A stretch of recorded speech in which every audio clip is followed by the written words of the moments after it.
वज़ीर-ए-आज़म के दौरे कराची के दौरान एमकेएम रहनुमाओं से होने वाली मुलाकात की अंदरूनी कहानी 24 न्यूज़ सामने ले आया। एमकेएम के रहनुमा ख्वाजा इज़हारुल हसन ने वज़ीर-ए-आज़म से मुत्तहिदा रहनुमाओं के खिलाफ सियासी मुकद्दमात खत्म कराने का कहा।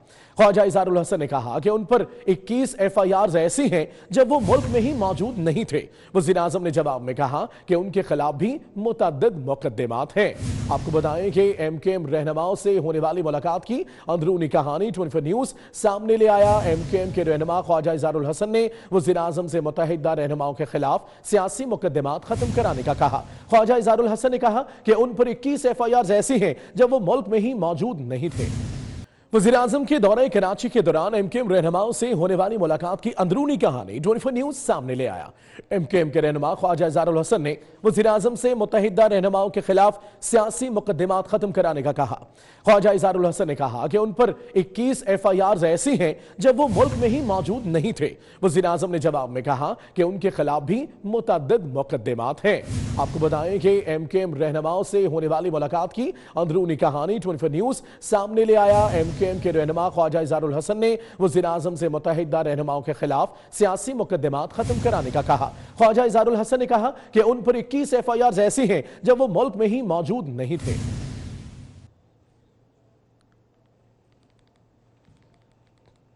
तो अब तो आप उन्हीं गाना गा सकते, नहीं तो वो तो मैं चाहता था आप ही तराना गा दें। तब्दीली आ गई है। जनाब अली गौहर माहर साहब, पहले तो मैं आपका बहुत शुक्रिया अदा करना चाहता हूँ। आपने मुझे यहाँ दावत दी और तंबू के नीचे इतने ज़्यादा लोगों को आपने मेरे साथ दावत दी। मैं आप सबका भी शुक्रिया अदा करना चाहता हूँ। और मुझे अफसोस है कि आज हमारे अली, आपके भाई अली मोहम्मद गौहर माहर यहाँ नहीं है। तो हम चाहते हैं, उनका एक ऑपरेशन है, इंशाल्लाह वो चाहते थे कि वो भी यहाँ हों। तो हम दुआ करते हैं कि वो जल्दी सेहतमंद हो। मैं अपने GDA के मेंबर्स, तहरीक इंसाफ के, MQM के पार्लियामेंटेरियंस, मेरे सारे गेस्ट जो ऊपर बैठे हुए हैं, मोज़ेज़ हमारे ऑनरेबल पॉलिटिशियंस, मैं सबको आज ये पैगाम देने के लिए आया हूँ। आया तो इनकी दावत पे हूँ, लेकिन मेरा एक पैगाम है।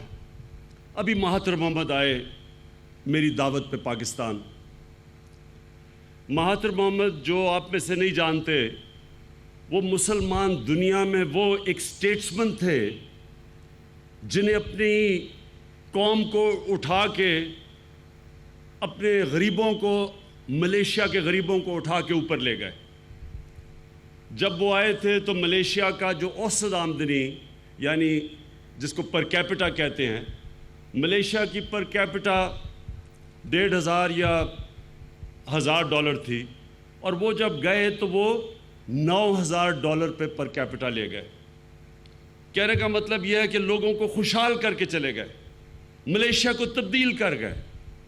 मलेशिया एक मिसाल बन गया मुसलमान दुनिया में कि एक जमहूरियत के अंदर एक लीडर ने अपनी कौम को खुशहाल कर दिया, इदारे मजबूत कर दिए। तो जब वो गए तो वो जब 17 साल उन्होंने हुकूमत की, इलेक्टेड लीडर थे, जब वो गए तो उनके मुल्क में करप्ट लीडरशिप आई और उनका जो एक खुशहाल मुल्क था वो मकरूज होना शुरू हो गया। और फिर अवाम ने कहा कि महातिर मोहम्मद, जो 93 साल के थे, 93 साल के रिटायरमेंट से वापस आए, फिर अवाम ने उनको वज़ीर आज़म बनाया। उन्होंने कहा कि आप हमारे मुल्क को ठीक करें, क्योंकि करप्ट हुकूमत ने उनके मुल्क को मकरूज कर दिया। तो मैं ये कहने का मतलब ये है कि ये याद रखें, कौमें गरीब नहीं होती, करप्शन कौम को गरीब कर देती है और मकरूज कर देती है। पाकिस्तान एक, जब मैं लोगों को बार बार ये याद कराता हूँ कि जब मैं बड़ा हो रहा था تو پاکستان سارے ایشیا میں سب سے تیزی سے ترقی کر رہا تھا. ہماری مثال دی جاتی تھی کہ یہ پاکستان کا ڈیولپمنٹ ماڈل دیکھو، یہ ملک کیسے اوپر جا رہا ہے.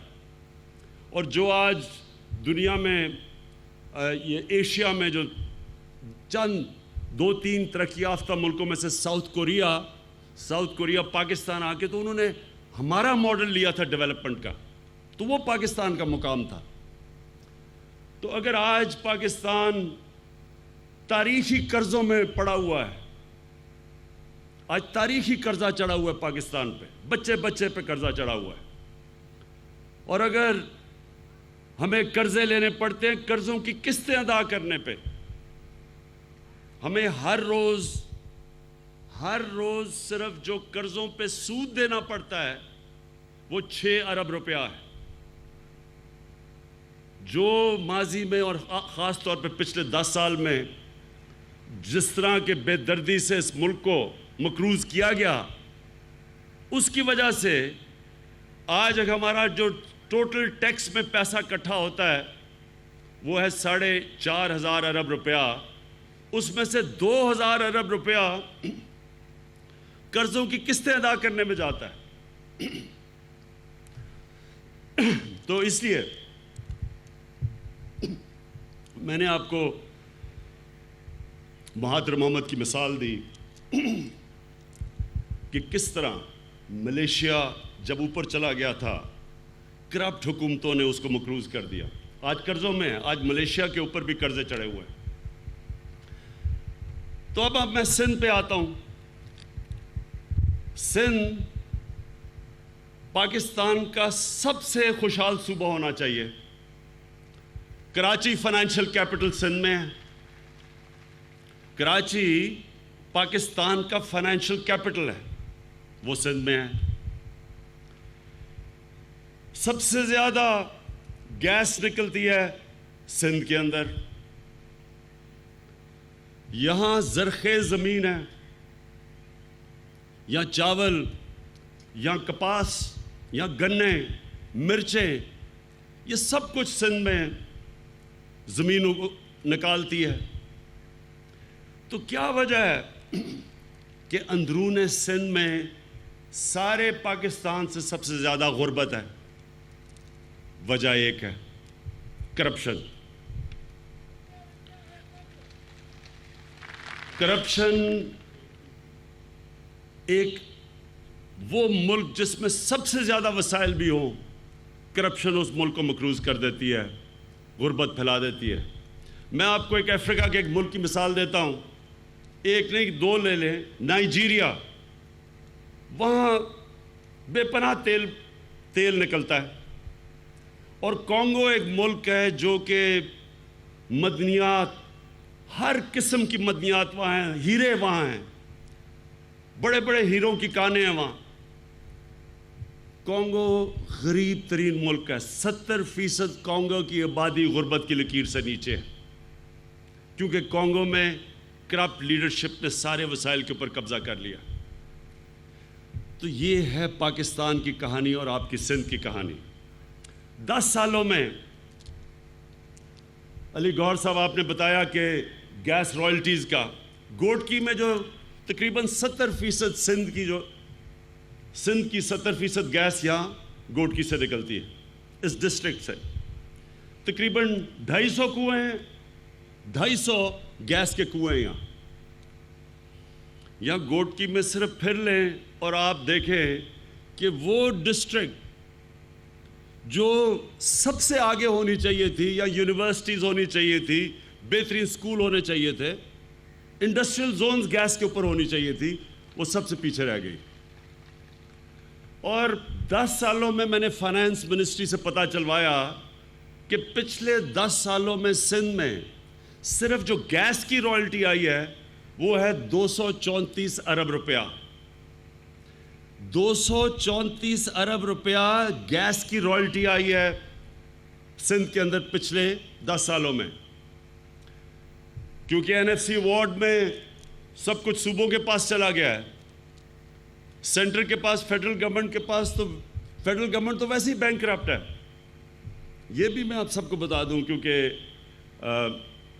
علی گور صاحب آپ نے ہمارے سے پوچھا کہ سینٹر سے ہیلپ چاہیے سندھ کو اور خاص طور پہ گوٹکی کو. میں ذرا آپ سب کو بتا دوں کہ 18ویں ترمیم کے بعد سینٹر کا حالات کیا ہیں. جو ٹیکس سے پیسہ